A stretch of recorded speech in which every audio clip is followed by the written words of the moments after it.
الله الإنسان ما لم يلم والصلاة والسلام على رسوله الكريم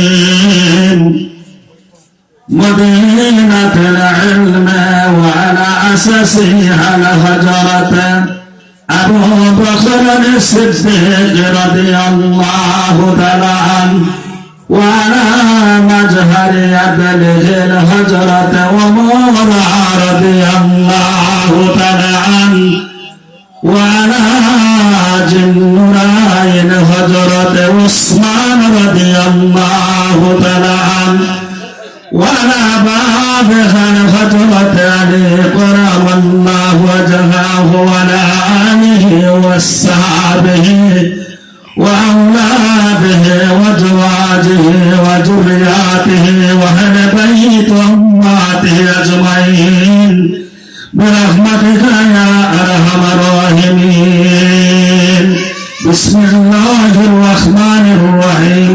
إن الله وملائكته يصلون على النبي يا أيها الذين آمنوا صلوا عليه وسلموا تسليما.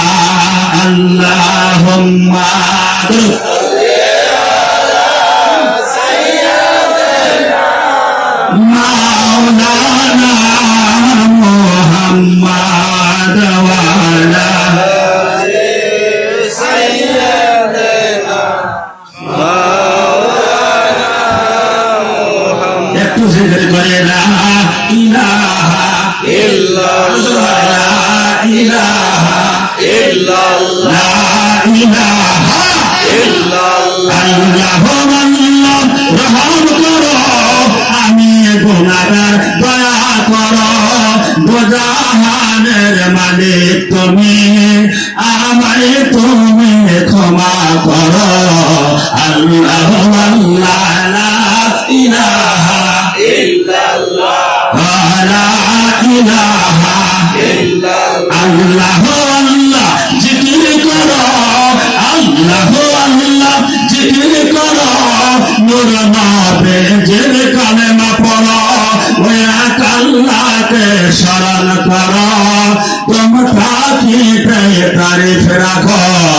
আল্লাহ আল্লাহ লা ইলাহা ইল্লাল্লাহ লা ইলাহা ইল্লাল্লাহ লা ইলাহা ইল্লাল্লাহ। মদের বাড়ি বোয়া পড়েন রসুল তোমার বাড়ি মদিনায় সেই কারণে সাক্ষাৎ নাই সেই কারণে দেখা নাই। আল্লাহ আল্লাহ আল্লাহ আল্লাহ জিকির করো আল্লাহ আল্লাহ জিকির করো নূর নবীর কালেমা পড়ো ওই আল্লাহকে শরণ করো তুম থাকিতে তারিফ রাখো। আল্লাহ আল্লাহ লা ইলাহা মাশাআল্লাহ জোরে লা ইলাহা ইল্লাল্লাহ লা ইলাহা ওই নামাজ রোজা দান না আখিরাতে থাকবা গো কবরেতে বুঝবা গো।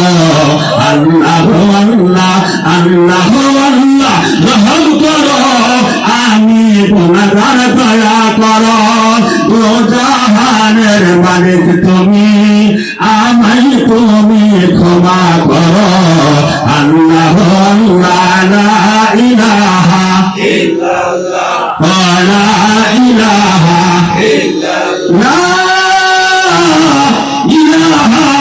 ইল্লাল্লাহ মুহাম্মাদুর রাসূলুল্লাহ সাল্লাল্লাহু আলাইহি ওয়াসাল্লাম। আমার ভাইয়া আমি অল্প সামান্য একটা ছোট্ট একটু বস্তু আমি চলে যাবো সময় নাই যেহেতু অনেক দূর দূরান্ত থেকে সে দেবীগঞ্জ তুলিয়া ওখান থেকে আমাদের পীর ভাইরা আসছেন তাদের একটা হক আছে কি বলবো কথা ঠিক না? আমি শুধু বুঝাবো অনেক আলেম আমাকে প্রশ্ন করে এখানে আলেম বসা আছে ভালো ভালো আলেম আছে তারাও প্রশ্ন করে আপনি করে প্রশ্ন করে মার হক কি কথা বলুন ঠিক কিনা? আমি সেই সম্পর্কে ছোট্ট একটা কথা বলবো এটা একটু সমাধান করার চেষ্টা করবো। বলতেছে মার হক কি? আসলে তো মারফত কিছু না, মারফত আহামারি তাহা কিছু মানে কোরআনের বাইরে না, কোরআনের ভিতরে আছে। সেটা কি? 3 দিন যাবত আবু বকর সিদ্দিক রাদিয়াল্লাহু আনহু উনি অসুস্থর কারণে উনি মসজিদে নববীতে আল্লাহর রাসূল নামাজ পড়তে পারেন।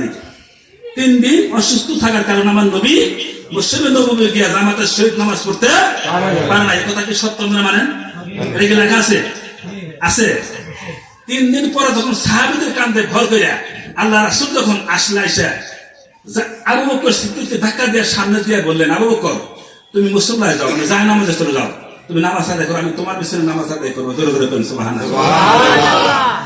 আবু বকর নামাজ পড়লেন, আল্লাহ রাসূল সাল্লাল্লাহু আলাইহি ওয়াসাল্লাম পিছনে। ভালো করে বুঝেন, নামাজ শেষ, আল্লাহ রাসূল আবু বকরকে পিছনে নিয়ে আসলেন এবং নববীর মসজিদে নববীর যে মেম্বার আছে মেম্বরে আবার রাসূল বসলেন, বসে বললেন, তোমরা সকলেই শুনে খুশি হও, তোমাদের নবীর আজকে থেকে আর জীবনে কোনদিন অসুখ হবে না। খুশির সংবাদ না বেজারের সংবাদ? খুশির সংবাদ। নিঃসন্দেহে কি সংবাদ? এরা খুব খেয়াল করে কি সংবাদ? খুশির সংবাদ। তোমরা মনে রেখো, তোমাদের নবী আমার সাল্লাল্লাহু রাহমাতাল লিল আলামিন, এই রহমতের নবী, বরকতের নবী, জীবনে কোন আজকে থেকে অসুখ হবে না। সকলে খুশি খুশি হয়ে যখন সবাই রওনা দিয়ে যাইতেছে গা, আবু বকর সিদ্দিক রাদিয়াল্লাহু তাআলা আনহু উনি এরকম করিয়া আল্লাহ রাসূলের পার মোবারকে পড়িয়া কান্দন শুরু করে দিলেন, ইয়া রাসূলুল্লাহ কি শুনান লেডা? এরকম করে সাহাবীরা বলে, ও সাহাবীরা দেখো এই বুড়াটা খালি ফেগর ফেগর করে কান্দে। আবু বকর এত সুন্দর একটা নবী সংবাদ দিল জীবনে কোনো অসুখ হবে না। এত খুশির সংবাদের মধ্যে এই যে বুড়া আবু বকর ফেগর ফেগর করে কান্দাছে, এটা তো নিশ্চয় লক্ষণ, কোনো ভালো দেখা যায় না। তা কি বলো সাহাবীরা কয়, ও বুড়া খালি সমানে কান্দতে থাকে। সকলে এরকম করে বিদায় নিয়ে চলে যাচ্ছে, আস্তে আস্তে সকলেই বিদায় হয়ে চলে যাচ্ছে। এমন সময় যখন সব মানুষ প্রায় বিদায় হয়ে গেছে, আমার রাসূল আবু বকর সিদ্দিক রাদিয়াল্লাহু আনহুর হাত মোবারক, আল্লাহ রাসূলের হাত মোবারক আবু বকরের পৃষ্ঠ মোবারকে রেখে বলেন, আবু বকর তুমি শুনো রে আবু বকর, তুমি যা বুঝবা আবু বকর সমস্ত সাহাবী তা বুঝে নাই। জোরে জোরে করে মারহাবা। আবু বকর খাড়া বললেন, ইয়া রাসূলুল্লাহ, ইয়া হাবিবাল্লাহ, আমার সাল্লাল্লাহু ইল্লা রাহমাতাল লিল আলামিন, ওগো রহমতের নবী, ওগো বরকতের নবী, কি শুনালেন আপনি? আপনার আর জীবনে অসুখ হবে না। এই পৃথিবীতে মানুষ যতদিন বন্ধু বাইসা থাকবে তার কিন্তু শরীরে অসুখ ছাড়বে না, ঠিক কিনা বলুন? যতদিন পর্যন্ত বেঁচে থাকবে তার শরীরে কোনদিন অসুখ ছাড়বে না। ওগো নবী, আপনার জীবনে অসুখ হবে না। তার মানে আজকে আপনি বিদায় নেবেন দুনিয়া থেকে, আমি আবু বকর কার নিয়ে বাইসা থাকবো? এখন আপনাদের কাছে প্রশ্ন, বলুন, সমস্ত সাহাবী যা বুঝছে আবু বকর কি তা বুঝছে? আবু বকর যা বুঝছে তাকে সমস্ত সাহাবী তা বুঝছে, বুঝছে। এটাই হলো ইলমে মারফত। জোরে জোরে কোন মারহাবা। পড়ো নামাজ আপন ঘরে। আল্লাহ পাক সূরা মাইদার 23 নম্বরের মধ্যে বলেন, আল্লাযিনা হুম আলা সালাতিহিম দায়িমুনা, তুমি এমন ভাবে দায়িমে নামাজ আদায় করো। জোরে জোরে কোন মারহাবা। কি নামাজ আদায় করতে বলছে? দাইমে নামাজ আদায় করতে বলছে। কি নামাজ? দাইমে নামাজ আদায় করতে বলছে। দাইমে নামাজ তো আমরা ঠিক মতো করতে পারি না, কথা বলুন ঠিক কিনা? দুর্গতপন্থী লোক ছাড়া মানে আর ভালো কামের লোক ছাড়া দাইমে নামাজ পড়া কিন্তু কঠিন জিনিস। জোরে জোরে কোন ঠিক না বেছে? এই জন্য বলতে, পড়ো নামাজ আপন ঘরে, জ্বালাইয়া জ্ঞানের বাতি। জোরে জোরে কোন মারহাবা। দরুদ শরীফ মানে নামাজ, কোরআন তেলাওয়াত মানে নামাজ, আল্লাহর জিকির মানে নামাজ, রুকু করে দেশে রুকু করে ওরাও নামাজ। এইজন্য বলছে কবি, পড়ো নামাজ আপন ঘরে, জ্বালাইয়া জ্ঞানের বাতি। তেল দরিয়ার পানি দিয়ে দেহের হজু লও বানাইয়ে। জোরে জোরে কন্যা মারহাবা। তেল দরিয়ার পানি দিয়ে দেহের হজু লও বানাইয়ে। ওরে তেল দরিয়ার পানি গো দিয়ে, তেল দরিয়ার পানি গো দিয়ে দেহের হজু লও বানিয়ে। জোরে জোরে কন্যা সুবহানাল্লাহ। আলিফে খাড়া কইরা, আলিফ তে খানা কইরাম লামেতে মিম লুকাইয়া ওরে মিম চিনে সেজদা করা জোরে জোরে না হবে না ওরে মিম চিনে সেজদা করা দিল কাবাতে কর ভক্তি পরনে দাই ইনি নামাজ জ্ঞানের বাতি জ্বালাইয়া কোন পরনে দাই জ্ঞানের বাতি আমার কোন পরনে দাই ইনি নামাজ পরনে দাই ইনি নামাজ জ্ঞানের বাতি জ্বালাইয়া জোরে জোরে বলুন না সুবহানাল্লাহ। এই নামাজ আদায় করতে হবে কথা বলুন ঠিক না বেঠিক কথা বলুন ঠিক না বেঠিক এই নামাজ যে করতে পেরেছে যদি করতে পারেন বহপুর থেকে এখানে এই দরবারে এই দায়মি নামাজের ট্রেনিং দেওয়া হয় জোরে জোরে বলুন সুবহানাল্লাহ।